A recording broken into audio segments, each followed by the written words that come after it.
India versus England 5 మ్యాచ్ల T20 series భాగంగా రేపైతే మూడవ టీ20 మ్యాచ్ జరుగుతుంది రాజ్కోట్ లో. ఇక ఈ సిరీస్ లో అయితే మన ఇండియా అయితే 2-0తో లీడ్ లో ఉంది. ఇక ఇంగ్లాండ్ అయితే నాకు తెలిసినంత వరకు అయితే కంబ్యాక్ చేయాలంటే చాలా కష్టం. ఇఫ్ ఇన్ కేస్ వాళ్ళు కంబ్యాక్ చేసి సిరీస్ గెలవాలంటే వరుసగా ఇప్పుడు ఆ జరగబోయే 3 టీ20 మ్యాచెస్ ని గెలవాలి. లేకుంటే మన ఇండియా ఒక మ్యాచ్ గెలిచినా కూడా మన ఇండియా కైవసం అవుతుంది ఈ సిరీస్ అనేది. ఇంతవరకు మన ఇండియాకు వచ్చిన ఏ టీమే కానీ వరుసగా 3 మ్యాచ్లు గెలిచి సిరీస్ ని గెలిచిన దాఖలాలు అయితే ఇంతవరకు ఎప్పుడే కానీ లేవు. కానీ ఇంగ్లాండ్ చేస్తుందా అంటే అసలు చెప్పలేము. ఎందుకంటే వీళ్ళ బ్యాటింగ్ అయితే ఆన్ ద పేపర్ చాలా స్ట్రాంగ్ ఉంది. కానీ ఆఫ్ ద ఫీల్డ్ అయితే అంత మంచిగా పర్ఫామ్ చేయలేదు జరిగిన 2 మ్యాచెస్లో. కాబట్టి వీళ్ళ మీద అంత హోప్స్ కూడా లేవు. ఈవెన్ వీళ్ళ బౌలింగ్ అంతా అగ్రెసివ్గా మంచిగా ఉందంటే ఉంది, కానీ వాళ్ళకు ఈ పిచ్చెస్ అనేవి అసలు సూటే కాలేదు. కాబట్టి వాళ్ళ బౌలింగ్తో కూడా ఈ సిరీస్ అనేది గెలవలేని సిచ్యువేషన్స్ ఉన్నాయి ఇంగ్లాండ్ టీంకి. ఇక హెడ్ టు హెడ్ చూసుకున్నట్లయితే టోటల్గా ఇంగ్లాండ్ వర్సెస్ ఇండియా అయితే ఇప్పటి వరకు 24 టీ20 మ్యాచెస్ ఆడారు. ఇందులో ఇండియా 13 మ్యాచ్లు గెలిస్తే అందులో ఇంగ్లాండ్ అనేవి 11 మ్యాచ్లు గెలిచాయి. అంటే అంత పెద్ద తేడా అయితే సరిగ్గా అయితే కనిపించలేదు. ఇద్దరు ఈక్వల్ గానే గెలిచారు మ్యాచెస్ అనేవి. ఇక రాజ్కోట్ పిచ్ విషయానికి వస్తే ఈ పిచ్ అనేది చాలా బ్యాటింగ్ ఫ్రెండ్లీ. పిచ్ లో అయితే చాలా వరకు హై స్కోరింగ్స్ అనేది నమోదయ్యాయి. అలానే ఇనిషియల్లీ అయితే ఫాస్ట్ బౌలర్లకి డెఫినెట్లీ హెల్ప్ ఉండే అవకాశాలు ఉన్నాయి. అలానే గోయింగ్ అయితే డెఫినెట్లీ స్పిన్నర్లు అనేది వాళ్ళు ప్లేలోకి వస్తారు. కాబట్టి ఇది చాలా ఇంపార్టెంట్. ఒకవేళ డ్యూ పడినట్లయితే స్పిన్నర్స్ సెకండ్ ఇన్నింగ్స్లో ప్లే రాకపోవచ్చు, కానీ లేకుంటే స్పిన్నర్స్ అయితే బీభత్సంగా ప్లేలోకి వచ్చి మ్యాచ్ని డామినేట్ చేసే అవకాశాలు 200% కనపడుతున్నాయి ఈ రాజ్కోట్ పిచ్లో. ఈవెన్ ఈ రాజ్కోట్ గ్రౌండ్ కూడా చాలా చిన్నది కాబట్టి స్పిన్నర్స్ వచ్చారంటే వీళ్ళను అగ్రెసివ్గా ఆడాలనే ఒక ఇంటెన్షన్స్తో డెఫినెట్లీ వికెట్లు కోల్పోయే అవకాశాలు కూడా 200% కనిపిస్తున్నాయి. ఇక ఈ గ్రౌండ్ స్టాట్స్ చూసుకున్నట్లయితే ఇప్పటివరకు 5 టీ20 మ్యాచెస్ జరిగినాయి. అందులో ఫస్ట్ బ్యాటింగ్ చేసిన టీం అయితే 3 సార్లు గెలిచింది. సెకండ్ బ్యాటింగ్ చేసిన టీం అయితే 2 సార్లు గెలిచింది. యావరేజ్ స్కోర్ చూసినట్లయితే 180గా ఉంది. ఈ గ్రౌండ్లో అయితే మన ఇండియాకి అయితే ఒక మంచి మెమరీ ఉంది. 2013లో ఆస్ట్రేలియా ఏకంగా 202 రన్లను కొడితే అది మన ఇండియన్స్ కేవలం 19.4 ఓవర్స్లలోనే 203 రన్లు కొట్టి 4 వికెట్లు కోల్పోయి ఒక ఘన విజయం సాధించారు. దీన్ని బట్టి చూస్తే ఈ గ్రౌండ్ అనేది చేజింగ్ కూడా చాలా కంఫర్టబుల్గా ఉండే అవకాశాలు ఉన్నాయి. ఇఫ్ ఇన్ కేస్ డ్యూ కూడా పడినట్లయితే ఇది విత్ ఈజ్ అయిపోతుంది చేజ్ చేయడం, లేకుంటే చేజింగ్ చేయడం చాలా కష్టం. ఎందుకంటే ఈ వికెట్ తయారు చేయడానికి యూస్ చేసేది బ్లాక్ సాయిల్ అనేది మ్యాచ్ ప్రోగ్రెస్ అయ్యే కొద్దీ పిచ్ అనేది చాలా స్లో అవుతుంది. అలానే రెడ్ సాయిల్ యూస్ చేసినట్లయితే అది బౌన్స్ మరియు పేస్ అనేది ఎక్కువ ఉంటుంది.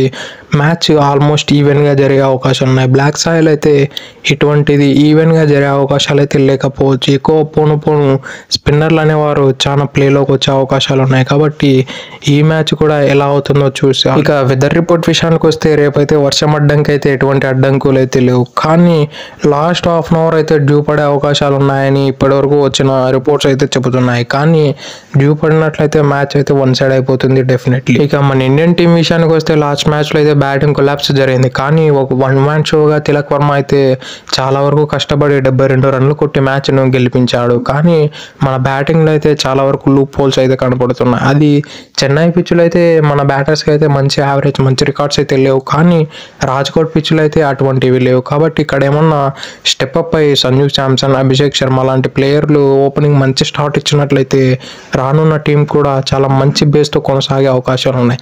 మనం ఎప్పటి నుంచో చూసి షమీ కంబ్యాక్ అయితే ఈ మ్యాచ్లో జరిగే అవకాశాలు కనిపిస్తున్నాయి. అలాగే రేపు జరగబోయే మ్యాచ్లో అయితే డెఫినెట్లీ మన ఇండియా నుంచి 2 చేంజెస్ ఉండే అవకాశాలు ఉన్నాయి. ఎందుకంటే ధ్రువ్ జురేల్ అయితే రింకు సింగ్ ప్లేస్లో వచ్చిన ధ్రువ్ జురేల్ అయితే పెద్దగా పర్ఫార్మెన్స్ అందించలేదు. ఈవెన్ అతడు అంత అగ్రెసివ్ ప్లేయర్ కూడా కాదు.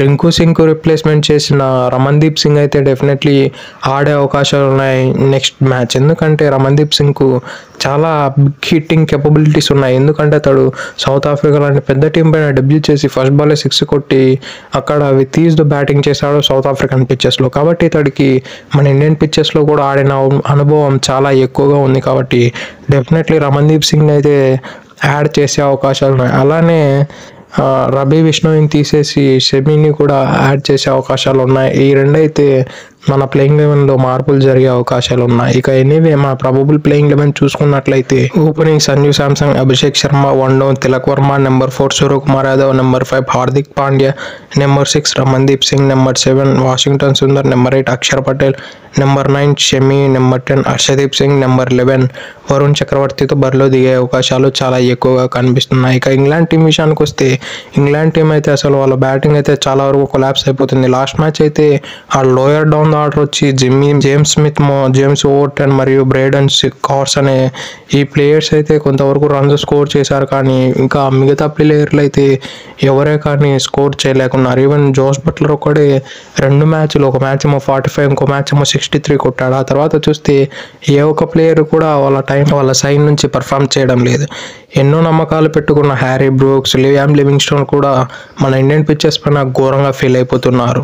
ఇంగ్లాండ్ అయితే లాస్ట్ మ్యాచ్ అయితే ఒక ప్రాపర్ ప్లాన్ వేసింది. ఎందుకంటే చపాక్ గ్రౌండ్ సైడ్స్ అనేవి చాలా పెద్దవి ఉంటాయి కాబట్టి వీళ్ళ బౌలర్స్ కూడా 150 బేసిక్ బౌలర్స్ కాబట్టి వీళ్ళు షార్ట్ బాల్ టాక్టిక్ని చాలా బాగా యూజ్ చేసి మన ఇండియన్ సోగం బ్యాటర్లను షార్ట్ బాల్ టాక్టిక్తోనే పెవిలియన్ పంపించారు. కాబట్టి వీళ్ళ ప్లాన్స్ అయితే బాగానే ఉన్నాయి కానీ వీళ్ళ బ్యాటింగ్ అనేది ఎగ్జిక్యూట్ చేయాల్సిన అవసరం ఎంతగానో ఉంది. మెయిన్లీ లాస్ట్ మ్యాచ్ వచ్చిన జేమ్స్ స్మిత్ అయితే ఇతడైతే చాలా మంచిగా ఆడుతున్నాడు. ఇతడు మన స్పిన్నర్లను అయితే తీస్తూ ఆడుతున్నాడు మరియు ఇతడు ఈజీగా ఫుట్ వర్క్ యూజ్ చేస్తున్నాడు. ఇంగ్లాండ్ టీం నుంచి ఎవరే కానీ ఆ ఫుట్ వర్క్ అనేది యూజ్ చేయడం లేదు. ఫ్రంట్ ఫుట్ వచ్చి లాంగ్ ఆన్ పైన నుంచి సిక్సర్లు కొట్టడానికి పెద్దగా ఎవరే కానీ ఆసక్తి చూపించలేదు. ప్రతి ఒక్కరు అక్రాస్ ద బ్యాట్ వెళ్ళి స్లాక్ స్వీప్స్ రివర్స్ స్వీప్కి వెళ్తున్నారు. కానీ లాంగ్ ఆఫ్ వైపు కొట్టితే డెఫినెట్లీ ఈజీగా కనెక్ట్ అవుతాయని వీళ్ళకి అర్థం కావట్లేదు. ఈవెన్ మన ఇండియన్స్ చూసినా కూడా లాంగ్ ఆఫ్ వైపు ఎక్కువగా వరకు టార్గెట్ చేసి రన్స్ సాధించారు. కాబట్టి వీళ్ళు ఇది కూడా నేర్చుకొని అది కూడా ఇంప్లిమెంట్ చేసినట్లయితే ఈ మ్యాచ్లో సక్సెస్ చూసే అవకాశాలు చాలా ఎక్కువగా కనిపిస్తున్నాయి. ఇక ఇంగ్లాండ్ ప్లేయింగ్ 11లో అయితే నాకు తెలిసినంత వరకు ఎటువంటి మార్పులు జరగకపోవచ్చు. లాస్ట్ మ్యాచ్ ఏ ప్లేయింగ్ 11తో ఆడారో అదే ప్లేయింగ్తో ఆడే అవకాశాలు చాలా వరకు కనిపిస్తున్నాయి. ఎందుకంటే వాళ్ళ టీం మొత్తం బాగానే పర్ఫామ్ బ్యాటింగ్ ఒకటి ఫెయిల్ అయింది కాబట్టి అదే టీంతోనే కొనసాగించి బ్యాటింగ్ ఇంప్రూవ్మెంట్ చేసుకునే అవకాశాలు చాలా ఎక్కువగా ఉన్నాయి England team. That's it for today. ఇలాంటి మరెన్నో వీడియోల కోసం మా ఛానల్ సబ్స్క్రైబ్ చేసి డైలీ ఫాలో కానీ. Thank you for it.